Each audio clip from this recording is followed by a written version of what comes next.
Assalamualaikum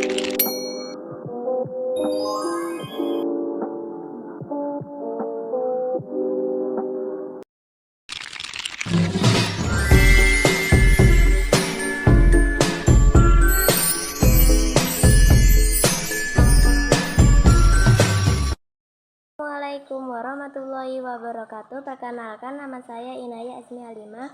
Kali ini saya akan menjelaskan beberapa materi IPAS yang sudah saya pelajari, yaitu sifat-sifat cahaya. Yang kedua, macam-macam cermin. Yang ketiga, bagian-bagian mata. Yang keempat, bagian-bagian telinga. Yang pertama, saya akan menjelaskan sifat-sifat cahaya, ada 6 jenisnya. Yang pertama, cahaya dapat merambat lurus. Yang kedua, cahaya dapat dipantulkan. Yang ketiga, cahaya dapat menembus benda bening. Yang keempat, cahaya dapat dibiaskan. Yang kelima, cahaya dapat diuraikan. Dan yang keenam, dapat membentuk bayangan. Saya akan menjelaskan yang pertama, yaitu dapat merambat lurus. Cahaya merambat lurus atau bergerak lurus. Kalian bisa melihat dari sinar matahari bergerak lurus saat melewati celah-celah kecil. Yang kedua, cahaya dapat dipantulkan. Cahaya dapat dipantulkan adalah cahaya yang dipantulkan dari benda ke mata kita. Yang ketiga, cahaya dapat menembus benda-benda bening. Cahaya dapat menembus benda-benda bening, seperti kaca jendela, tetapi kita tidak bisa melihat melalui tembok. Yang keempat, cahaya dapat dibiaskan. Cahaya dapat dibiaskan adalah cahaya yang dibiaskan atau dibelokkan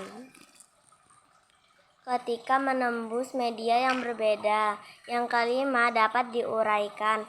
Tahukah kalian bahwa cahaya putih itu berasal dari berbagai macam warna? Contohnya, seperti sinar matahari adalah salah satu contoh cahaya putih. Cahaya ini dapat diubah menjadi warna pelangi menggunakan prisma transparan. Cahaya yang menembus prisma akan dibiaskan dan terurai menjadi warna-warna pelangi. Yang keenam, cahaya dihalangi akan terbentuk bayangan. Cahaya terbentuk bayangan adalah cahaya merambat lurus dan dapat dibelokkan ketika cahaya mengenai suatu benda, maka cahaya yang terhalang benda akan membentuk bayangan. Saya menjelaskan tentang sifat-sifat cahaya. Saya akan menjelaskan tentang macam-macam cermin, yaitu cermin datar, cermin cekung, dan cermin cembung. Yang pertama, cermin datar. Cermin datar adalah cermin yang biasa kalian pakai, disebut dengan cermin datar.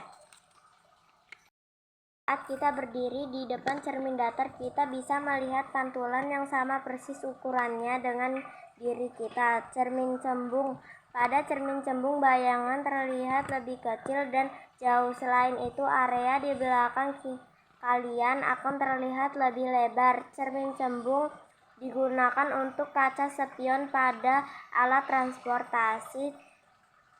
transportasi. Cermin ini juga dipasang di tikungan jalan untuk memberikan informasi kepada para pengemudi yang lewat di tempat tersebut. Cermin cekung. Pada cermin cekung, kalian akan terlihat lebih besar jika kalian berdiri bercermin.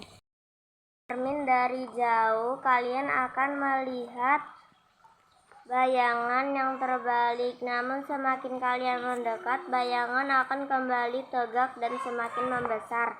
Setelah saya menjelaskan cermin, saya akan menjelaskan tentang bagian mata yang terlihat dan fungsinya.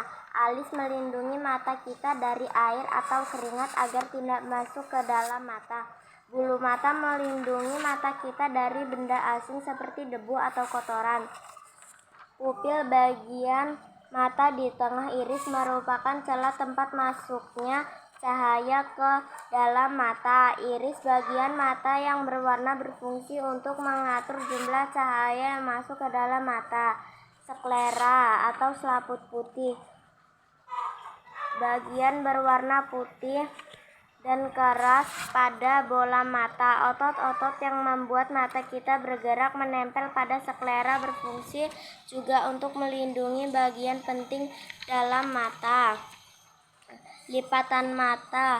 Kulit yang melindungi bagian depan bola mata yang berfungsi juga untuk membasahi bagian depan mata dengan air mata. Kita mengenali bagian dalam mata dan fungsinya. Kornea, selaput bening yang melindungi bagian depan mata berfungsi seperti jendela mata, yaitu tempat masuknya cahaya ke dalam mata. Retina, selaput yang terletak paling belakang dan peka terhadap rangsang cahaya. Retina menerima cahaya dan menyampaikan informasi pada saraf mata. Lensa berfungsi memfokuskan dan meneruskan cahaya yang masuk ke dalam mata agar jatuh tepat pada retina. Otot siliaris, otot di dekat lensa berfungsi mengubah bentuk lensa saraf pada saraf mata. Saraf ini meneruskan sinyal bayangan yang ditangkap retina beserta warna dan menghubungkan ke bagian khusus otak-otak, kemudian menerjemah sinyal menjadi gambar yang kita lihat. Setelah bagian-bagian mata, saya akan menjelaskan bagian-bagian telinga. Bagian-bagian telinga dibagi menjadi 3, yaitu telinga luar, telinga tengah, dan telinga dalam. Telinga luar itu ada daun telinga dan saluran telinga. Lalu di bagian tengah itu hanya ada satu, yaitu gendang telinga. Dan telinga dalam itu ada tulang pendengaran, saluran eustasius, saraf pendengaran, dan juga itu ada rumah siput atau koklea. Setelah saya menjelaskan semua materi IPA saya, sekian, terima kasih. Assalamualaikum warahmatullahi wabarakatuh.